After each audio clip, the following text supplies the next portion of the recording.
Good morning, all the colleagues. It's always great to be back in the UNICEF family.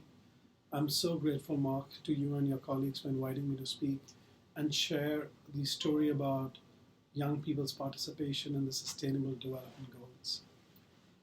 I think going back to one of the biggest lessons learned during the MDG process was the Millennium Summit.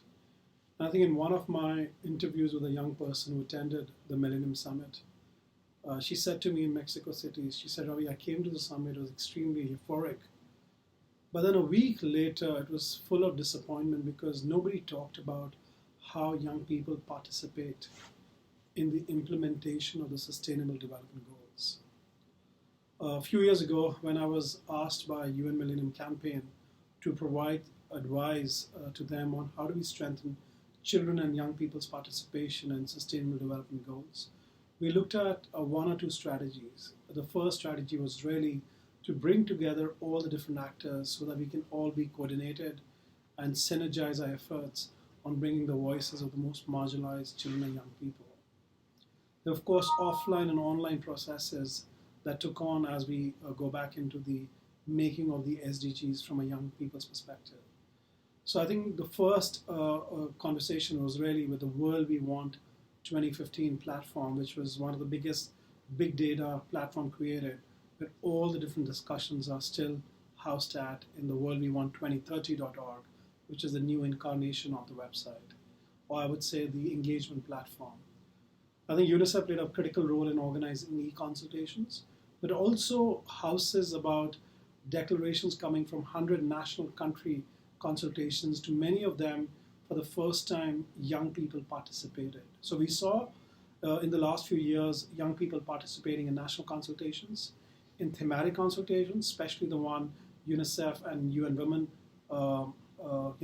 co-chaired, which was the inequality, but also the one ILO did about youth employment, the one UNDP did on political participation.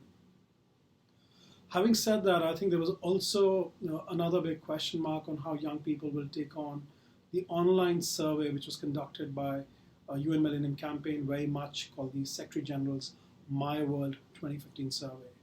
And I remember having a conversation with various colleagues and saying that, will young people participate in the My World survey? And there was a big question mark because we've never had such a high number of young people participate. As we speak right now on the website, if you go to it's data.myworld2015.org, you see very clearly about 10 million people participating from 193 countries. And I'm very, very glad to say that out of that 10 million, 7 million were young people from all these different countries. Now, one can argue and say that are these young people sitting with mobile phones, laptops who are participating? You'll be surprised that 80% of people and young people who participated really used offline paper ballots to participate. And here are one or two examples that I would like to give you. A young advocate from Cameroon, Divine, actually conducted focus group discussions in slums and rural communities, including with young people with disabilities. We had a young person in Pune who actually participated and mobilized young people from slums to get their perspective on paper ballots. The Mexico City Youth Institute reached out to adolescents and young people and had over 1.6 million votes from favelas, and really bringing the voices of the voiceless. The Scouts in Philippines brought about 40,000 votes from my world, reaching out to adolescent girls and adolescent boys there. So of course, as we speak right now, I would say very happy to say that young people crashed the My World survey. But I think where we need to do is analysis of what are young people. I remember in my days with UNICEF, people said, do young people participate? Will they participate in decisions that affect them? Article 12 of the CRC. But what has happened now is that given the opportunity, young people from around the world participated in the My World survey and told us what their top 7 priorities are. Across the world, young people said education, education, and education is their number 1 priority. The issue of health came as an important piece, but if you look at and scrutinize what they said in the online discussions and focus group discussions, mental health came as a very important point of discussion.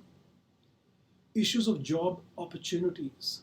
But here again, it was interesting in shift that young people did not only talk about, education system that needs to be reformed to create employment, but how do you bring in the entrepreneurial thinking as we evolve in the life cycle? Ending all forms of violence was prioritized, especially with adolescent girls and young women who talked about ending gender-based violence.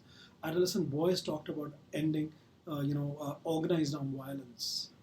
And we also saw a very strong discussion about achieving gender equality, but also achieving all forms of equality and creating social inclusion. Furthermore, we also saw young people discuss issues of climate change, sustainability, peace and security, and the list can go on. But the important piece is that in the initial discussion as we move forward on sustainable development goals, we see that through the gender parity, I should have said that 49% of people who participated were women and girls who in the survey. So I would say, going back the last 3 years, to say that, for the first time we saw consultations with children, adolescents, and young people, women, and various groups bringing forward their discussion. Where we stand together is, of course, the 17 goals behind me. But each 17 goal has to come to a realization, and it can only come to a realization that 50% of global humanity has to be part of it, which is children and young people. And I think Eastern Africa plays a very, very critical role in this process. So we saw finally, I would say, along the entire process, we saw the participation, I would say, through really voicing their issues, expressing their priorities, participating in offline and online consultations, using creative methodologies such as art, theater, but also using technology to express themselves. I think that's what we really come together. So where are we moving forward as we look at this opportunity in the implementation and the localization of sustainable development goals?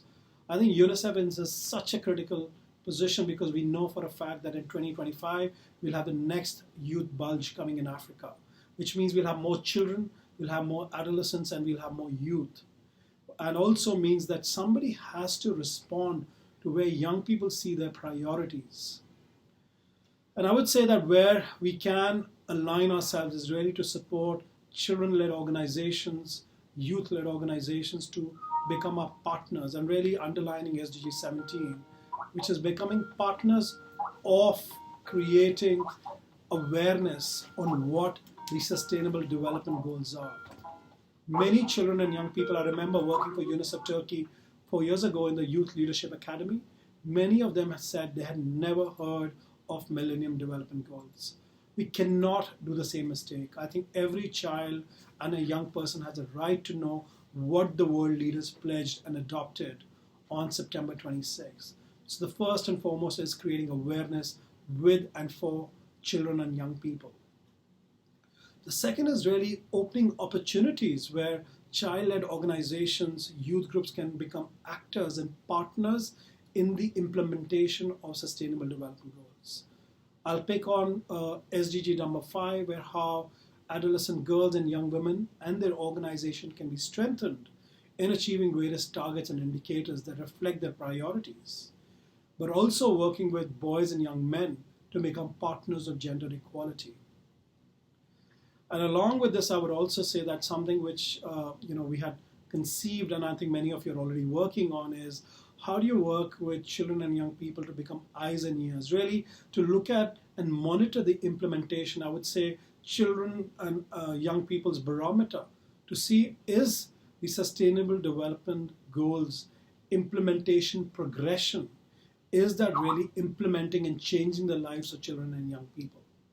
And that's where you can really be innovative. And I think in East of Central Africa, you have been extremely innovative by the U report.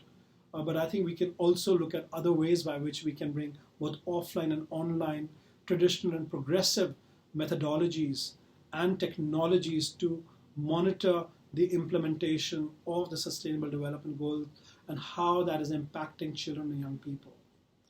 And last not the least is really, is to really create a culture of accountability. I think that's something which is kind of embedded in an SDG 16, so that the most marginalized, excluded girls and boys, adolescent girls and boys can benefit. and again would underline the importance of SDG 10 on inequality, which is so critical. And I think with UNICEF, with all of you who are very important leaders and influencers, I would say that there's a huge opportunity to strengthen children's participation and participation of young people in the implementation and localization of the Sustainable Development Goals. I'm so happy and very happy to be available on Skype to take any questions, any reflections, and I've also sent a list of documents that are available for you to review. And I'm always there, to be available to provide any support where I can. Thank you so much again for asking me to speak today. Thank you.